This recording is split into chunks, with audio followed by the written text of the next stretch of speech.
So, what we have on the schedule to talk about today are definitions and the theoretical framework for learning about conflict. And this is all the way at the end. That's not right. So bear with me for just a second. I am having the revolt of the machines. You get back up here. There. Bump. Bump. Okay. Bump. Much better. Something we will do every time the class meets is we will first look at the questions on the final exam that today's discussion will prepare you for. Explain the three perceptions that are part of the definition of conflict. The first thing we'll talk about today is the definition of conflict. Second, explain the X and Y axes that organize the 5 conflict styles. That may sound very confusing right now, but I'm hoping that about 84 minutes from now it will not sound confusing. And if it does still, you can ask me lots of questions and we will make it clear. Last, explain the 3 face orientations in face negotiation theory and the conflict behavior that each one predicts. One other thing I'll say, because this is our first day of lecture in this class. It's perfectly okay if you want to write down notes, if that helps you concentrate or think while I'm talking. Some students say that it does, but these slides will be available to you after class. This is a Google Slides presentation. The link is already scheduled to appear in classroom at 2:30 today. So, let us begin with the definition of conflict. An expressed struggle between at least 2 interdependent parties who perceive incompatible goals, scarce resources, and interference from others in achieving their goals. We are going to spend a while on this definition, and we are going to pick it apart into its constituent parts. The first thing that I am going to explain out of order is the word parties. Parties means the sides in the conflict. And it could be one person against one person, or it could be, when I was a young professor, brand new, a few times I had several students tell me something I was doing was not helping. There were 2 parties to the conflict. I was one, they were another. So it was 1 against maybe 5 or 10. To jump back to the beginning of the definition, conflict is expressed. What that means is, sometimes the situation where 2 people are interfering with each other, sometimes they don't say anything to each other. They may not even be aware of each other. In that situation, they may have a problem. They may be making one another's lives difficult, but they don't have a conflict. It's a conflict when they tell one another. If they haven't told one another, then it is not yet a communication issue. And this is a class about communication. It is a struggle because if it is a conflict, it has not yet been resolved. You are in the middle of trying to work it out. We mentioned very briefly last week at the first class meeting, there are lots and lots of little conflicts in our lives that are easily solved. I ride the train several days a week, maybe some of you do, And when you walk through a busy train station, you're going one direction and you almost bump into another person. That's a conflict.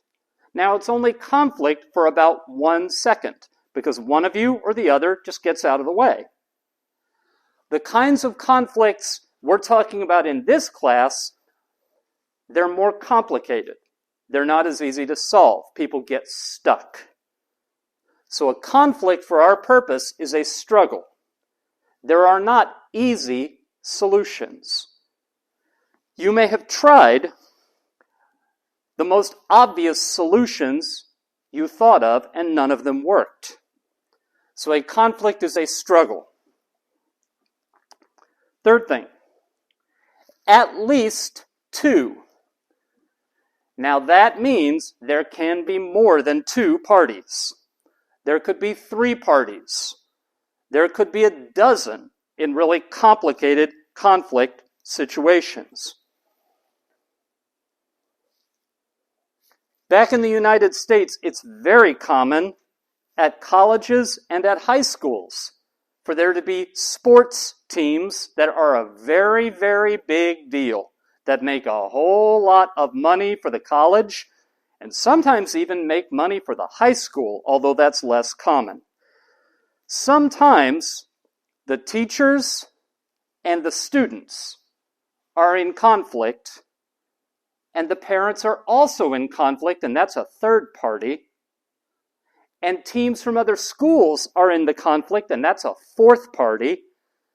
And none of them agree with each other. So conflict can, in theory, involve a whole lot of sides, all of them wanting different things.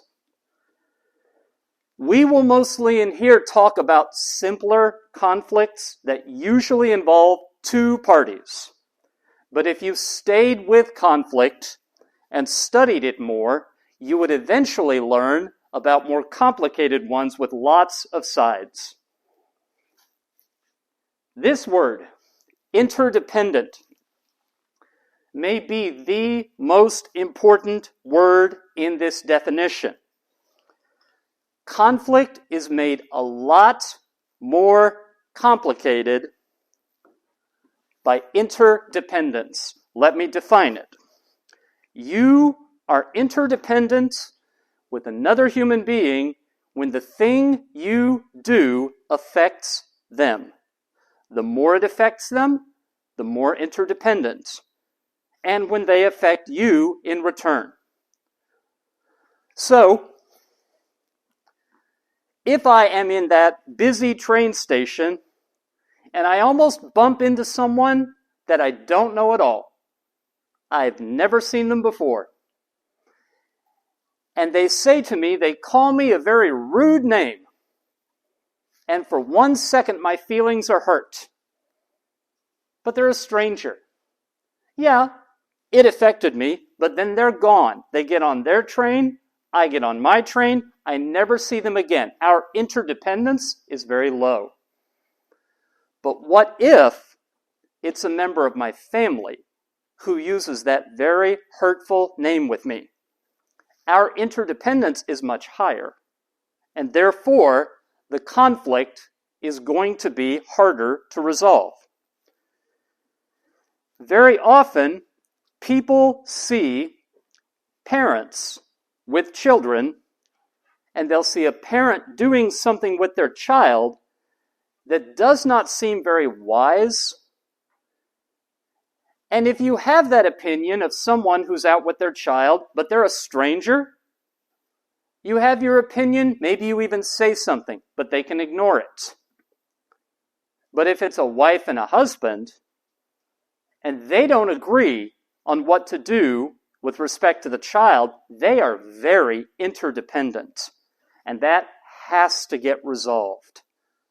So the more interdependent parties are, the more the conflict is urgent. So then, perceived incompatible goals. Where there is a conflict, there are perceived incompatible goals. Now, I probably should have paused and given perceived its own. I probably should have talked about perceived separately. A big topic in the study of conflict is something that we call naive realism.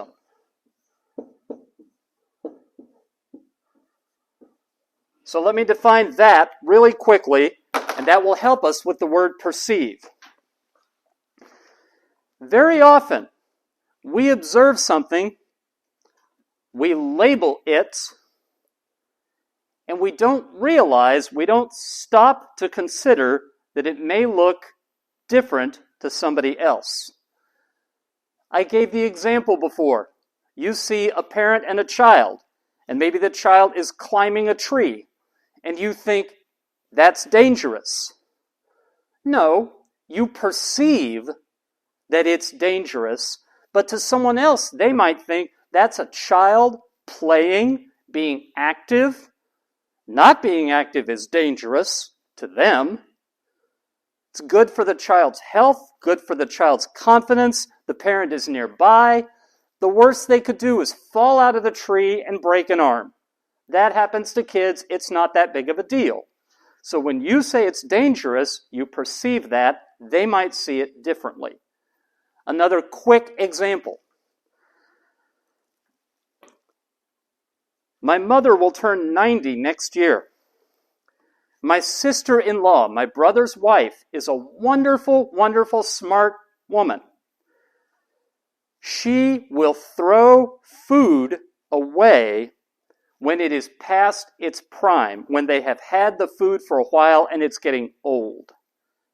My mother, who's a lot older, when she herself is getting up in years, she says that's wasteful. You're wasting perfectly good food. And she never says, I think that food could still be eaten. She says, that's wasteful. As though that judgment is just the way the world is. People do better in handling conflict when they remind themselves, a lot of the judgments I'm making are just my perception, and other people might perceive it differently. All of that was just about the word perceive. Now let's talk incompatible goals. You have a conflict with someone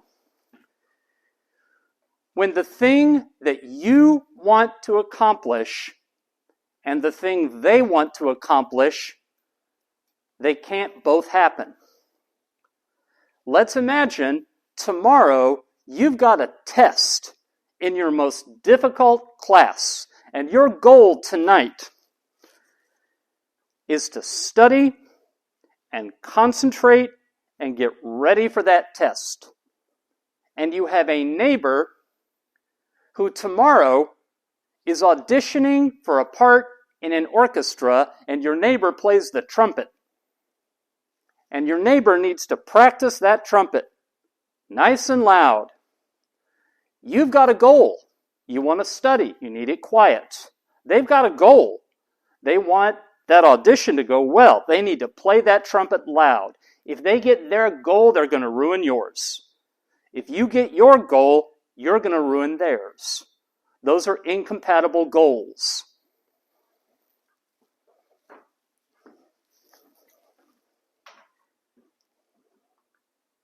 Then there are scarce resources. There are only so many slices to the okonomiyaki, and then it's gone. If that neighbor of yours could just go someplace else and practice their trumpet, then you would have no conflict. You only have a conflict if their home is the only place they can play their trumpet. If you could go someplace else and study, you wouldn't necessarily have a conflict. But if both of you are at the only place you can be at, and you need it quiet, and your neighbor needs to play the trumpet, you have scarce resources, because each of you needs for where you are to be, respectively, quiet or loud, and you have no other options. Finally, there is a perception that the other side is interfering. The other side is interfering. I'm kind of beating that studying and trumpet playing example to death. So let me go back to the parenting example. Let us say you have a dad and a mom and a daughter.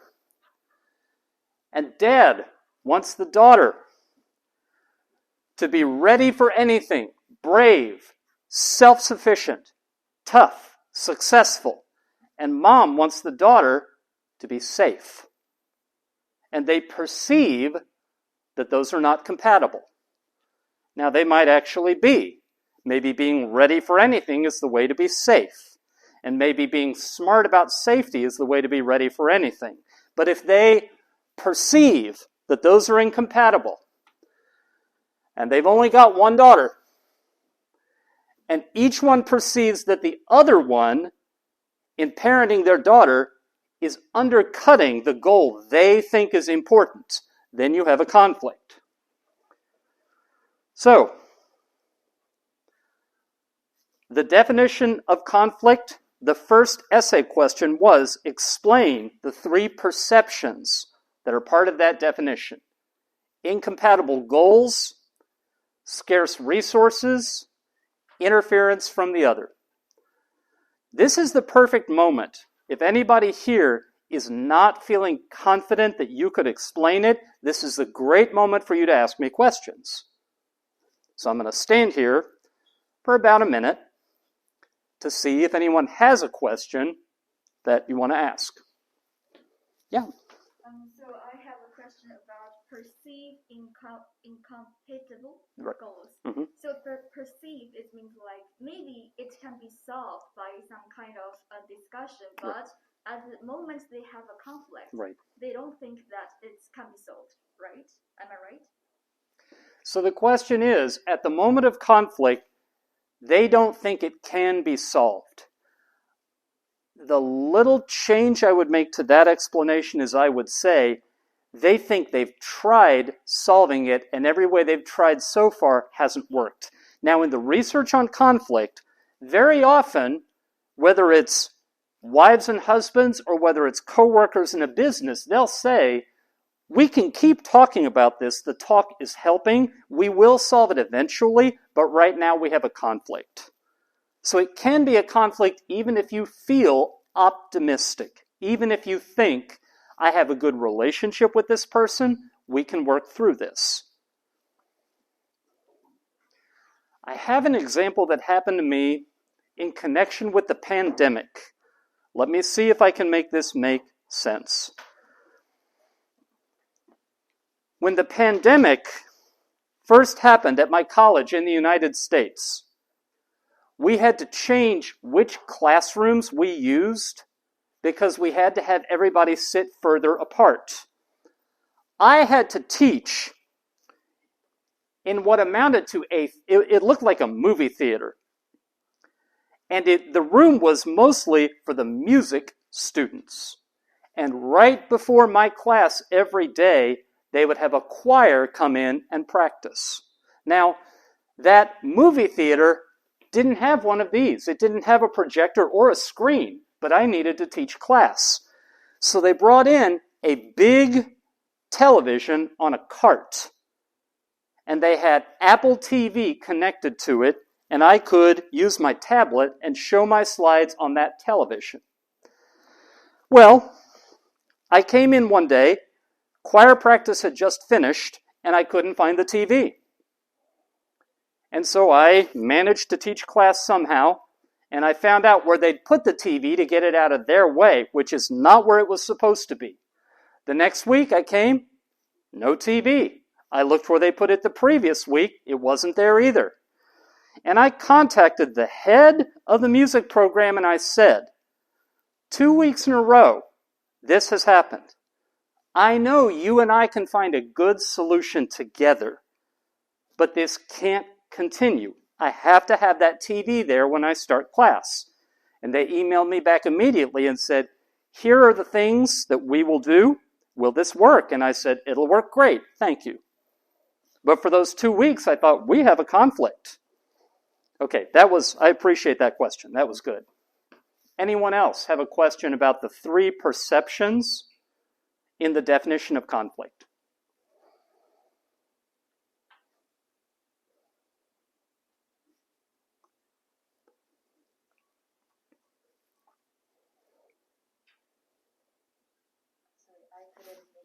Sure. That connection between the word of naive realism Good. and the content. Right. Could you tell us Sure. an example? Okay. To remind everybody, naive realism is when people don't remember that they perceive these things. When my mother says, throwing away that food is wasteful, that's naive realism, because she would say, that's not my opinion, that's just a fact. No, it's not a fact. If someone else thinks it's a good idea to be safe by not keeping food that may be unsafe, they're being reasonable. You may not agree with them, but they're being reasonable. If you see a child climbing a tree and you say, that's not safe, and I say, that's your opinion, and you say, no, they're up a tree, that's a fact that that's not safe. No, it's not a fact. Safe is a relative term. Naive realism is when you take your perceptions and you think that they are facts about the world. And that's why we talk about it in connection with conflict, because a lot of people who struggle to do well in handling conflict have a bad case of naive realism. And when they get better at reminding themselves, a lot of my strongest opinions are my perceptions, and other people who see it differently, they're not necessarily wrong. They just see it differently. It at least gives you a way to talk to each other respectfully. Okay, more questions.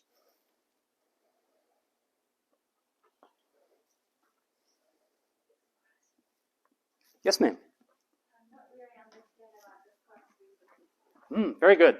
Scarce resources. If you have a goal and someone else has a goal, and your goals are not the same, but each of you has enough that you can get what you want, then you have no conflict. So, what's the best flavor of ice cream? Chocolate. You're wrong, it's vanilla. Now, we don't have a conflict, because you can have your chocolate ice cream and I can have my vanilla ice cream and we can both be happy. But let's imagine you and I are given by Tsudo University only enough money or a coupon for 1 pint of ice cream. Just 1. And they say, okay, what flavor do you want? You say chocolate and I say, no, vanilla. Suddenly we have a conflict because there's just going to be 1 pint and it's either going to be chocolate or vanilla. Does that help? Okay, cool. I will take questions all day about this definition as long as it helps. Do we have more?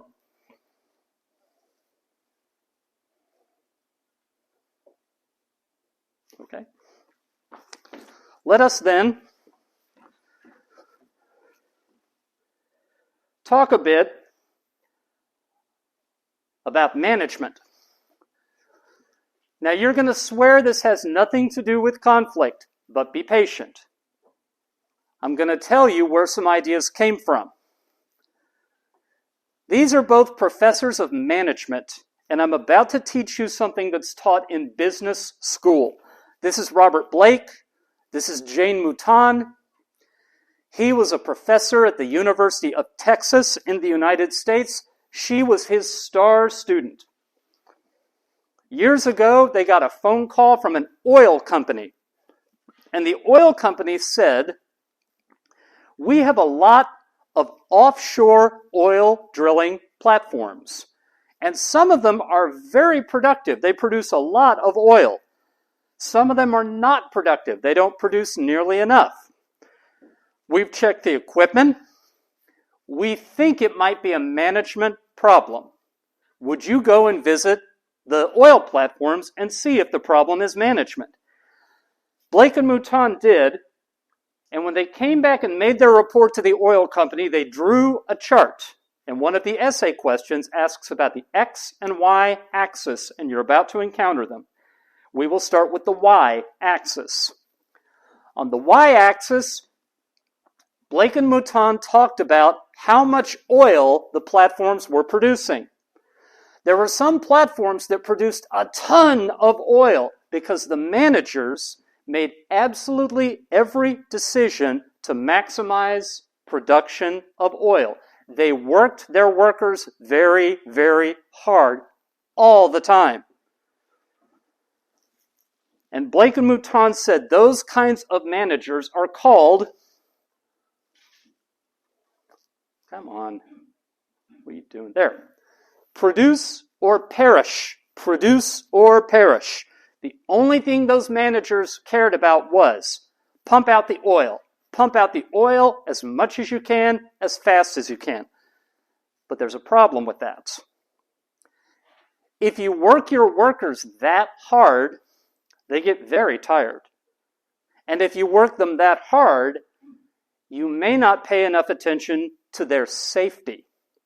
So you wind up with a lot of tired workers, and some of your workers get injured, and production falls. So then they drew an X axis. They said some of the managers are very, very good at taking care of the workers.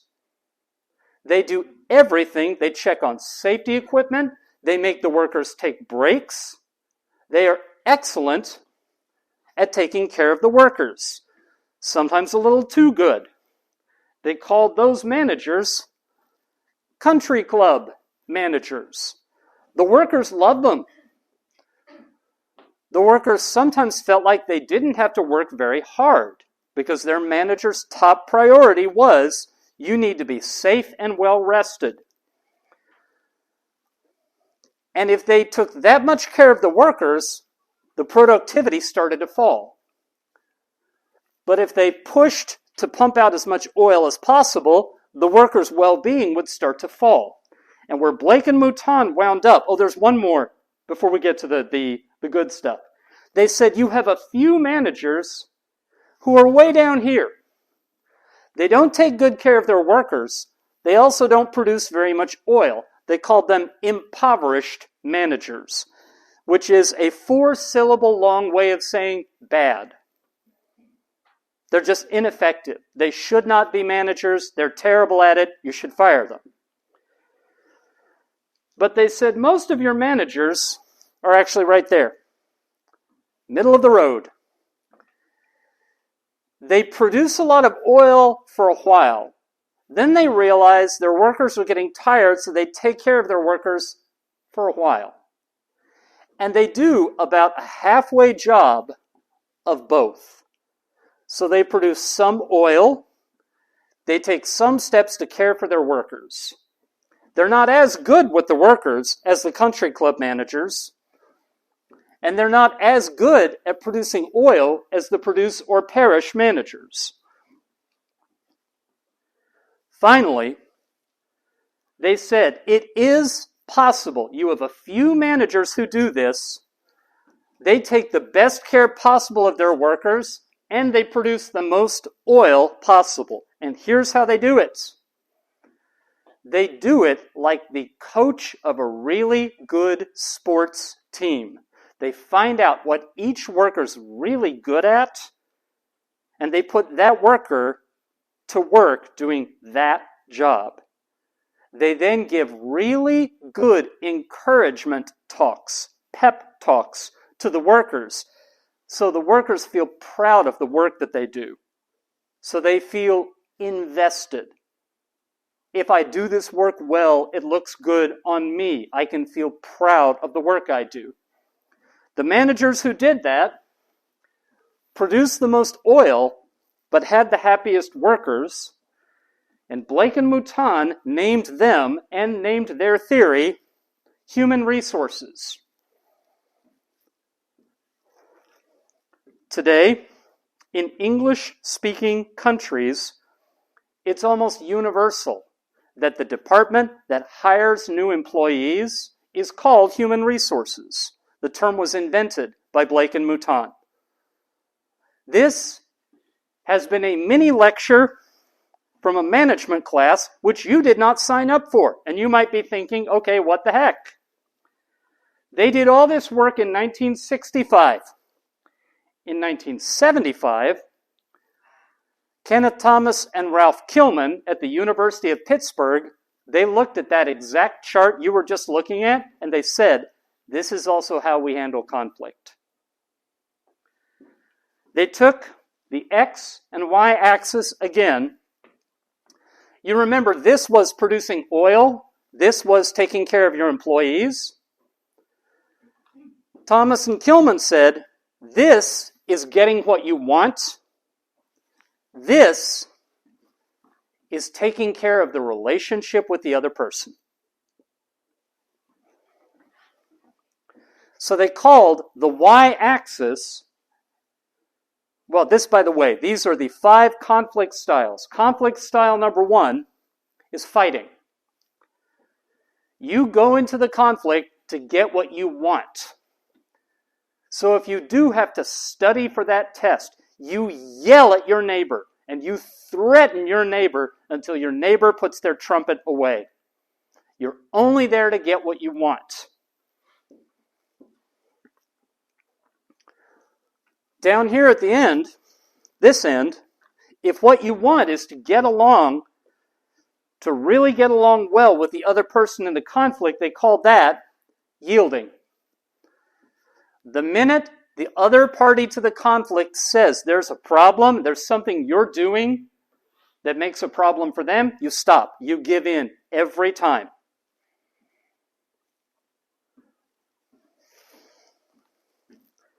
And here, I'm going to back up what I said at the first class meeting about this being the biggest difference in communication between the West and the East.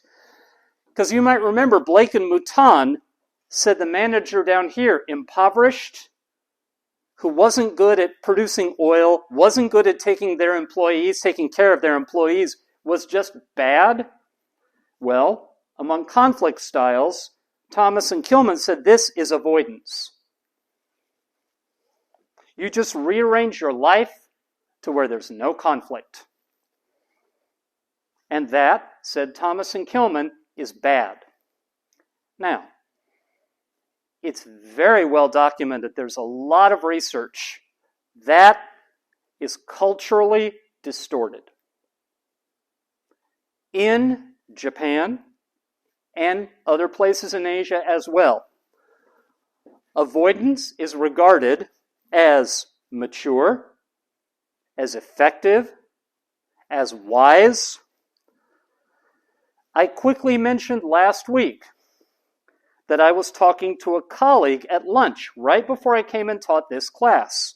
And the colleague was teaching a class that had a chapter on conflict.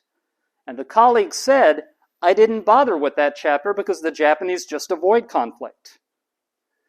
In the United States, you will find, and in the West more generally, you will find, this is regarded as immature, cowardly, and ineffective.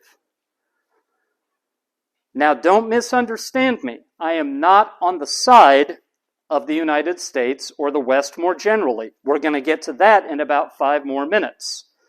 But this class is about understanding what's going on inside the head of the Westerners you will work with. And you do need to understand, conflict avoidance is not good. What they expect that people will do is cope with it, bring it out in the open, talk about it, and decide what to do.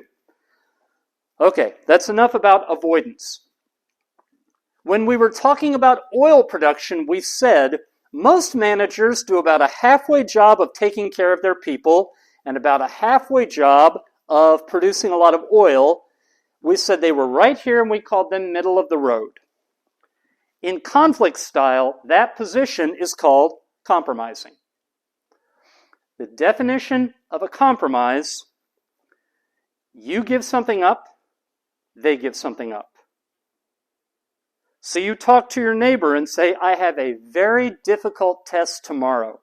Could you maybe practice your horn for about an hour? And then I'll have about an hour I can study.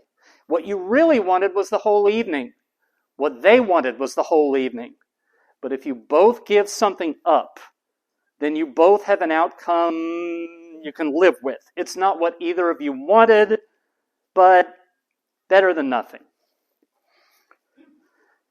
And then Blake and Mouton said, in theory, you could have a position up here that they called human resources, where you maximize taking care of your people and you maximize your oil production. And Thomas and Kilman said that conflict style is collaborating. Collaborating. Which means the two of you talk together and say, what solution could we come up with? A creative solution, an inventive solution to where we would both be happy. There is a classic teaching story about an orange. Two roommates. One of them comes down the hall to the kitchen, knowing there's one orange in the kitchen, sees that the other roommate already has the orange in her hand. Now, what the first roommate could do is punch the roommate and take the orange. That would be fighting. They could say, if the second roommate said, oh, did you want this orange? They could say, no, you can have it, and that would be yielding. They could decide right then and there, I'm just not going to keep food in the apartment anymore. I'm going to eat out every day. That would be avoiding, because then you'll never argue with your roommate about food. But maybe what you could do, they could talk to each other. The first roommate might say, what are you about to do with that orange? And the second roommate might say, well, I was about to squeeze it and make some orange juice. And the first roommate might say, I was going to make a cake, and the recipe says to grate the peel, orange peel, into the cake batter. May I have the peel? And the second roommate says, oh, of course. Gives the first roommate the entire peel. So the second roommate gets the entire pulp to make the juice with. The first roommate gets the entire peel to make the cake with. They both get 100% of what they wanted because they talked to each other. But if they had stopped at the point where one of them had the orange in their hand and the other one wanted it, that looks like a conflict. One thing I want to make sure you understand, my students all the time confuse collaborate with compromise. Now, a second ago I said win-win.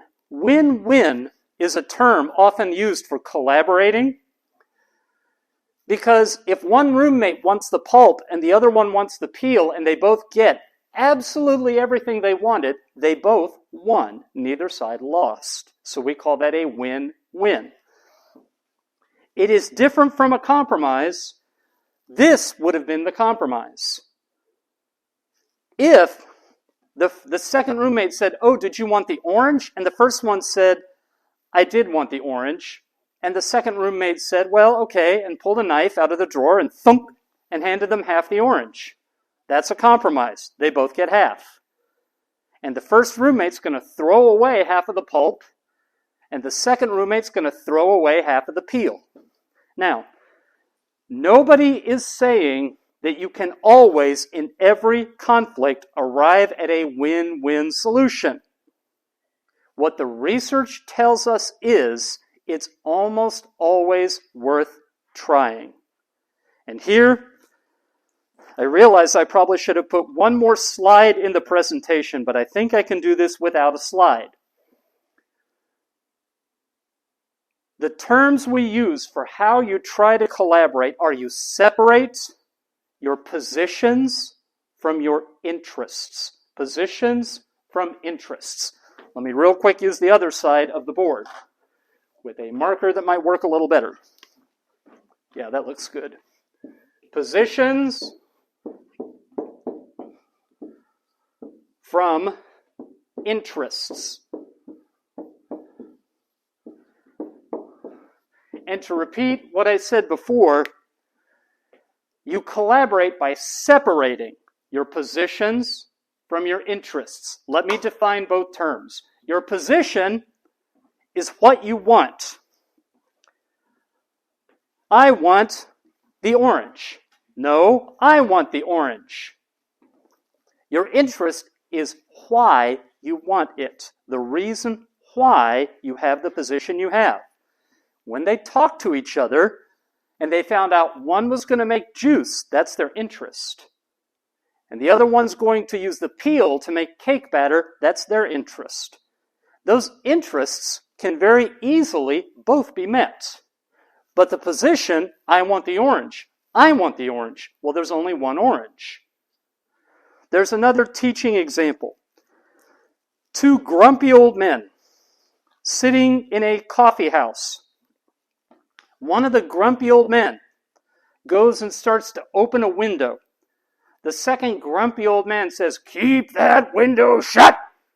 And they start yelling at each other. Well, the barista, the coffee-making person, steps out to try to break up the fight and says to the first grumpy old man, "Why were you opening the window?" And he says, "It's stuffy in here, and I'm starting to fall asleep. I want some fresh air." The coffee person says to the second grumpy old man, "Why do you want the window shut?" And he says, "I'm just getting over a case of pneumonia, and if I'm sitting in cold air, I could get sick again." So the coffee person, having listened to all of this, walks about 10 feet down and opens another window. So now there's circulating air, but the second grumpy old man is not sitting in the path of the cold air. They both get what they want. When the position was, I want the window open, I want the window shut, well, it can't be both. It could be open halfway, which would be a compromise, but the second grumpy old man wouldn't like that at all, and the first one probably wouldn't be satisfied. But once you know why they want it, you can give them both what they want. That's separating positions from interests, and it is how you practice collaboration in conflict. All right. So now I'm going to take two quick little side topics and talk about them for maybe 5 minutes. And then we are going to get to the biggest topic that I wanted to cover today, the theoretical framework we will use for the rest of the class. Here's little side topic number 1. And again, I probably should have made this its own slide. Sometimes people ask me when they find out I'm a communication professor, what can I do to be a better communicator? And I have to say to them, well, what is it that you're trying to do? And they look at me a little strangely and they say, well, communicate, of course. And I say, but that means a lot of things. There are lots of different communication situations. We have in the communication field an idea. In English, communication competence. Communication competence. The term was actually borrowed from language learning. So if any of you are majoring in another language, you may have heard that term before. In interpersonal communication, we use it a little bit differently. The model for thinking about communication competence is a toolbox. Because the idea is, in any communication situation, you have multiple ways you could communicate. You have multiple options. There are lots of possibilities. If you want to be a competent communicator, you have to stop and remind yourself, there's lots of ways I could respond. Then you need to be wise enough to pick the best one. If you're a handy person who repairs things around the house, you need to know which tool. So maybe for the thing that's currently broken, the tool you need is the hammer. Then you need to be skillful enough that you do a good job with that tool.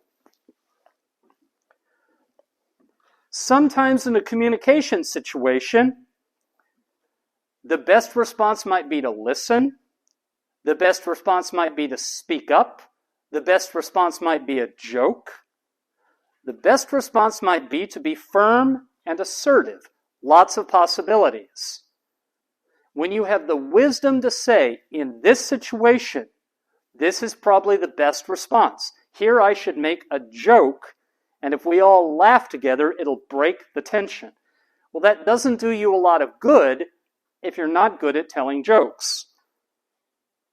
So you pick the wisest approach, and you hope that you are skillful enough that you can use that approach effectively. Now back here on the conflict styles. My students will sometimes get confused by what I've said. They will think I'm saying you should always collaborate. If you can't collaborate, you should compromise, and the other three are bad. It's not what I'm saying at all. You saw the toolbox. Each of these 5 is a tool in the toolbox. Collaboration is nice. It's nice when you see that there was not a conflict in the first place. You wanted different parts of the orange. Both of you can have what you want. That is nice. Compromise happens a lot. Sometimes yielding is the right response. Sometimes in the middle of the conflict, you realize you are wrong. Maybe you go and you study with a friend, and you go home after the study session, and you wake up in the middle of the night because they're sending you a text message. You accidentally picked up their textbook. That's a conflict. But you also realize you're wrong. So you get that textbook back to them just as fast as you can. And that's appropriate in that situation. A couple of days ago, back in the United States, we had another mass shooting. But this time, the shooter was stopped by 2 people who attacked him and took his gun away from him. In that situation, they did not need to collaborate with him or compromise, definitely not yield. Avoiding wasn't possible, so they fought him, and it was right. As for avoiding, there are definitely circumstances where avoiding conflict is the best. It's often the best in the workplace. It's often the best in difficult situations. If any of you plan someday to raise children, the odds are high that when they are teenagers, they will reach the point where they're ready to be a little more independent, and then it can become very wise for you to engage in some conflict avoidance for a while until the 2 of you work out your relationship as parent and, older teen or even adult. All right, that was one side road. Here's the other one real quick. I showed you 5 conflict styles, but here are 2 professors, Linda Putnam and Charmaine Wilson, who say, really? There are only 3. There aren't 5, there are 3. They say when you deal with conflict, you either dominate, or you problem solve, or you smooth over. You dominate, and if you solve your conflicts by pointing a gun at someone, you're dominating. And dominating on the 5 conflict style model would just mean fighting. It would mean going for the outcome you want. Or you problem solve. Problem solving from among our 5 styles would be these 2, compromising and collaborating. Both of them wind up with an arrangement that you both can live with. That one, because you both got what you wanted. That one, because you both made concessions. Those are both about the solution. You arrive at a solution together. And third, smoothing over. If you apply smoothing over to the 5-style model, that will be avoidance and yielding. Those are both about making the tension and the confrontation just go away. If you avoid, it goes away. And if you give in, it goes away. And I wouldn't blame you if right now you're saying to yourself, why is he telling us this? He just told us there are 5, and now he's saying there are 3. Because all of this is preparation for the main event. This is Stella Ting Toomey. Stella Ting Toomey is a professor of communication at California State University at Fullerton. And as far as I know, she is the most distinguished and respected professor of intercultural communication, period. And I told you at the first class meeting that when I teach intercultural, I use a textbook that says all intercultural communication is really conflict management. Her theory of intercultural communication, which she started working on almost 40 years ago, was from the beginning a theory of conflict management. And I'm going to walk you through it, and it will be our framework for the rest of the class. And I'm hoping all these weird little tangents I've gone on, you're going to see why I went on them. They all show up again. The first thing, she's interested in the difference in conflict behavior between collective cultures, like Japan, and individualist cultures, like the United States. But she says the culture is not what determines the difference in conflict behavior. The culture is not what causes it. Instead, it's what kind of identity you have. You can have a me identity. And when you think about your identity, you think about your own strengths and weaknesses, your own likes and dislikes, your own goals for your life. Or, on the other hand, you could have a we identity. And a we identity is, your identity comes from your belonging. It comes from the groups that you fit into, the role that you play in making the group successful. And maybe right now you're thinking, yeah, individualist, collectivist, same thing. No. Because there are people in the United States with a we identity. I know a lot of them. There are people in Japan with a me identity. But what her research shows is the culture influences what kind of identity you will have. Influences. It does not determine it. In a collectivist culture like Japan, someone who has a me identity will only have it to a limited degree because everybody around them puts pressure on them to see it differently. And in an individualist culture like the United States, there's a limit to how much of a we identity you can have. You can have one, it won't be as strong as if you were born with the same temperament and grew up in Japan.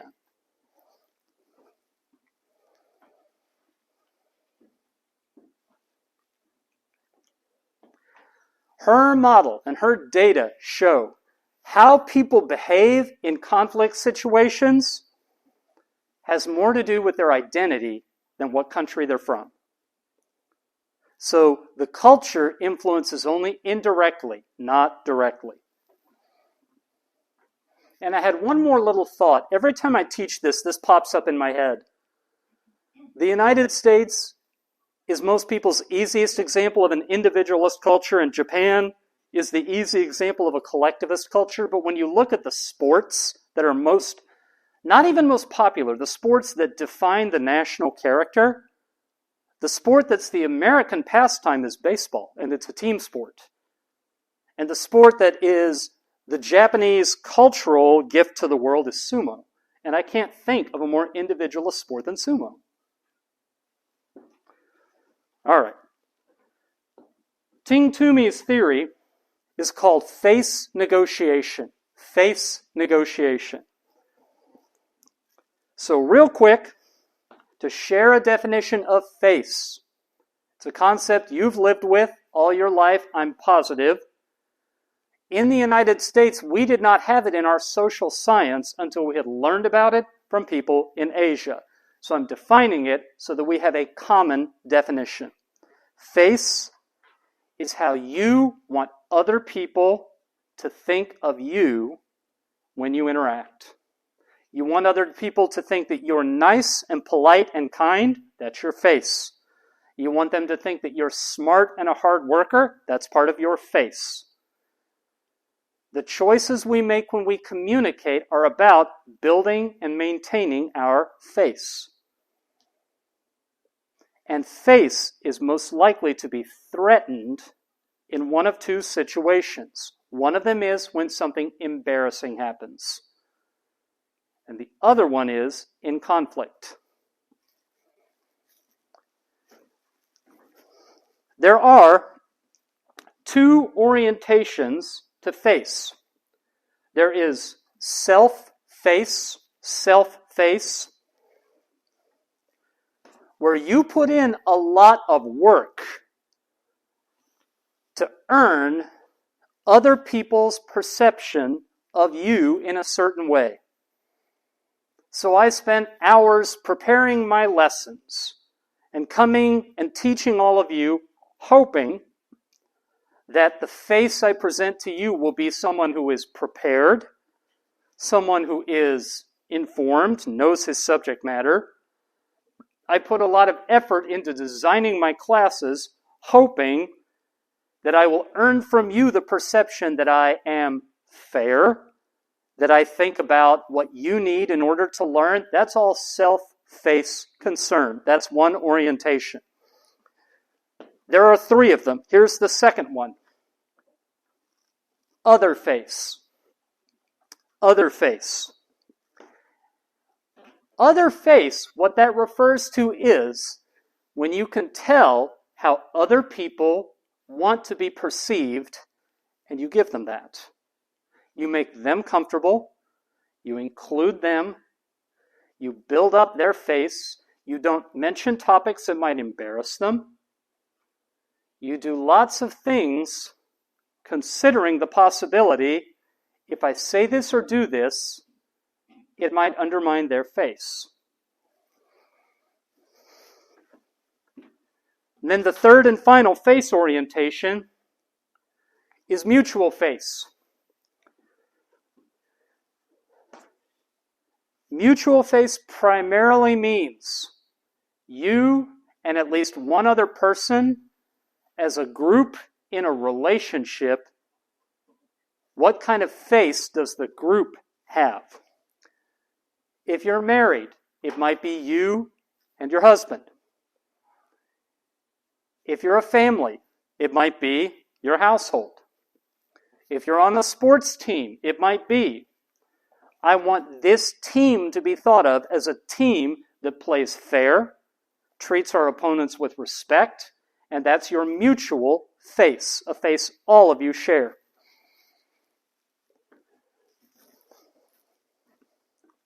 So having defined all those terms, face itself,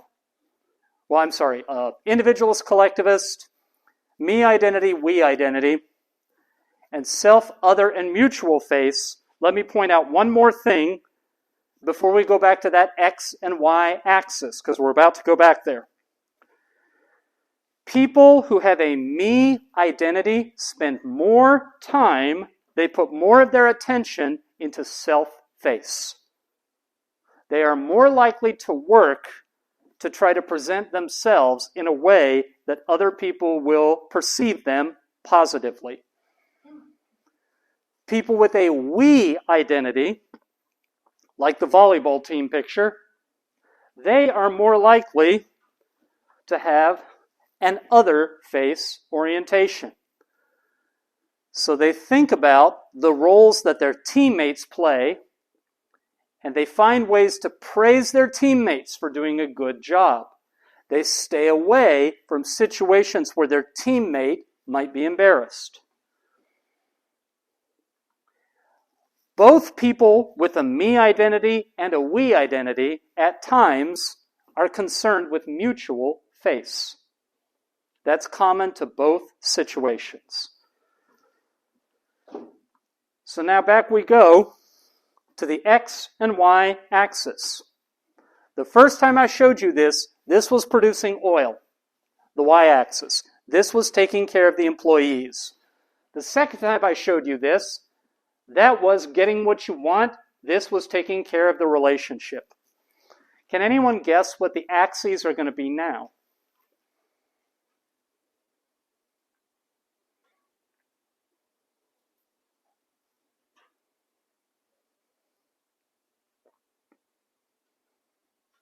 I'll give you a hint. I've already said it out loud.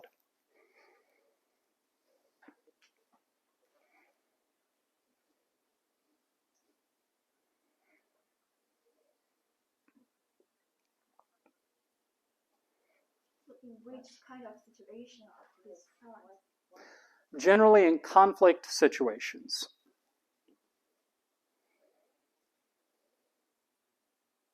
Maybe the X1 will be the self-individual or the individual, and the Y side will be the others.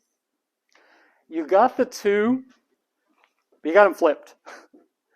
So the Y-axis is self-face, the X-axis is other-face. Because I'm going by the produce a lot of oil, win your conflicts by fighting. So this one is self-face. I want me to be thought of as the nice, polite, friendly, hardworking. And this one, which was take care of your employees, take care of the relationship, this one's other-face. So, what Stella Ting Toomey found, when there is a conflict, if you look at the cultural influence, the cultural contrast in conflict situations, one common behavior where people have very high self-face concern, they will defend their viewpoint. Defend, that means they will argue very energetically that they are right and the other person in the conflict is wrong. A second behavior is emotional, emotional expression. People with a me identity are more likely to say out loud explicitly that they feel angry, that they feel frustrated, and to use that as a way of coping with the conflict. And then the familiar one, they will try to hurt their opponent in the conflict to overpower them and get what they want. Now, all three of those conflict behaviors, defending, emotional expression, and fighting, those are all dominating. Back from Putnam and Wilson. And that is how Stella Ting Toomey organizes it. I told you about the three categories, dominating, solutions, and smoothing over, because that's how Stella Ting Toomey divides it up, those three. Her research then shows, come on, work, there we go. Her research then shows where people's chief concern is other face. These behaviors, the first two are going to sound very familiar. Yielding and avoiding. And you've heard those two before. Avoiding was down here, yielding was right where it is. But there's a third. When people have other face concerns, or where those are the chief concerns, that's when they tend to involve an outside party. They tend to ask somebody else to go and talk to the person that they're in conflict with. Which is, in some ways, a form of avoiding. Because if you ask someone who knows them to talk to them, you don't talk to them directly.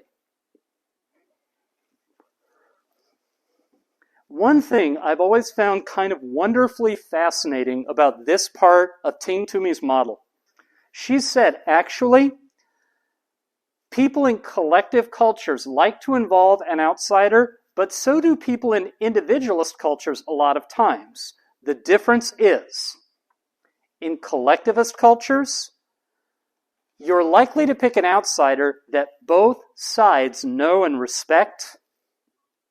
And in individualist cultures, you're supposed to pick an outsider that is a stranger to both sides, because that means they're neutral and fair. Which is why Americans are very quick to sue one another. You go to court, you get a judge who doesn't know either party, and you let the judge decide. So we have three categories. We have, oh, and by the way, these three were all the smoothing over responses. The third category, solution orientation. This, according to Stella Ting Toomey, is what people do when their face concern is mutual face. When they say, your face is threatened, but so is mine. Our relationship to each other is what is at risk. And sometimes people do this in collectivist cultures if they have a we identity.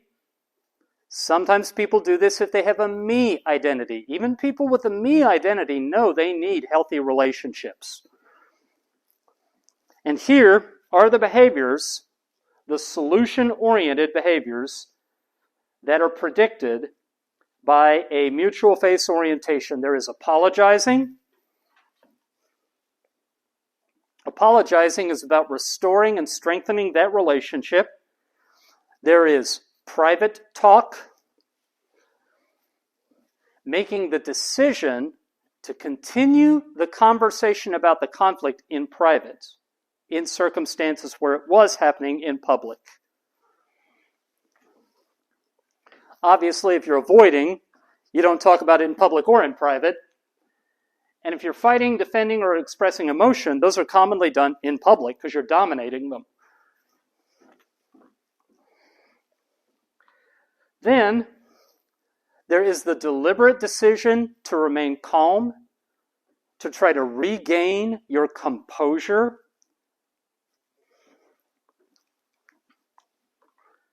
There are the solution responses, and what Stella Ting Toomey is talking about here is both compromising and collaborating. So where there's a mutual face concern, that's where people will be motivated to either to concede, to give part away of what they want, if the other person will as well, or to be creative and try to find a solution so both sides get what they want.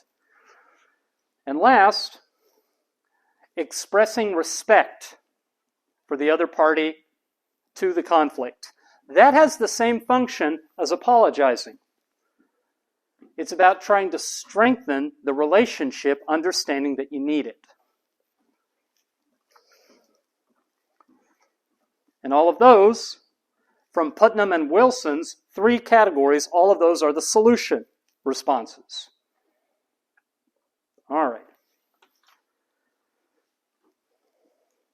So we started out today defining conflict. We then talked about Blake and Mouton and how to maximize production of oil, and that became the original 5 conflict styles. We took a detour into Putnam and Wilson and the 3 categories, which you now see on the board. But it was originally the 5 management styles that created this axis about getting what you want, and this axis about taking care of people.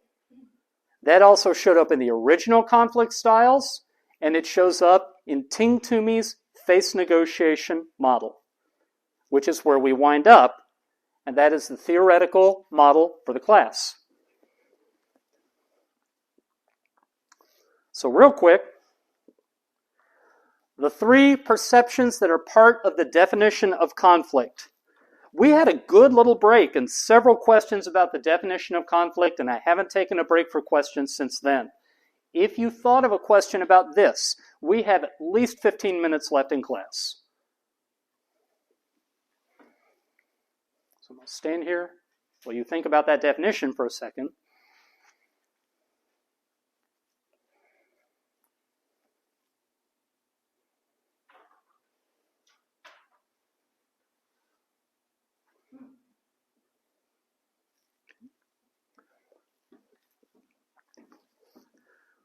Second question, explain the X and Y axes that organize the 5 conflict styles. And it's fair to say they also organize face negotiation theory.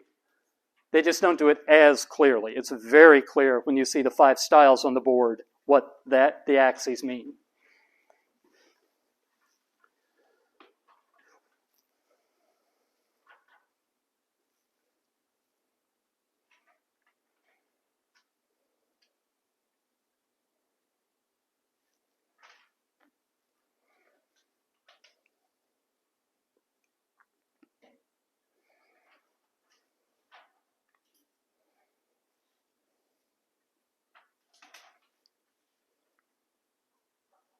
Okay, we feeling good about that one?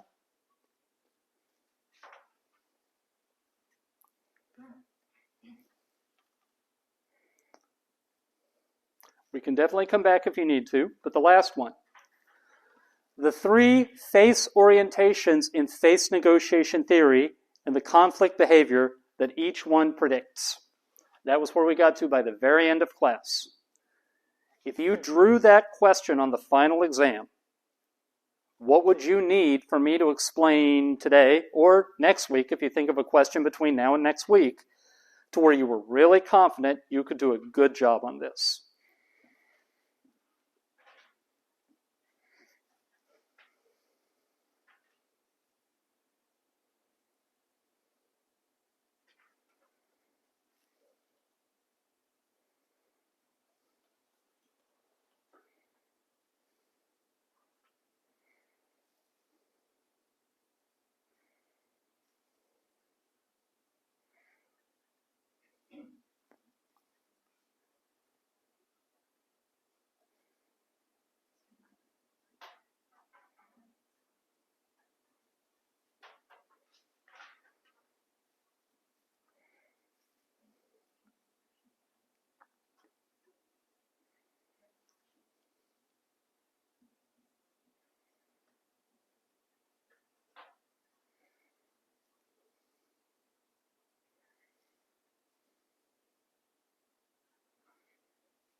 I'm just waiting in case there is a question.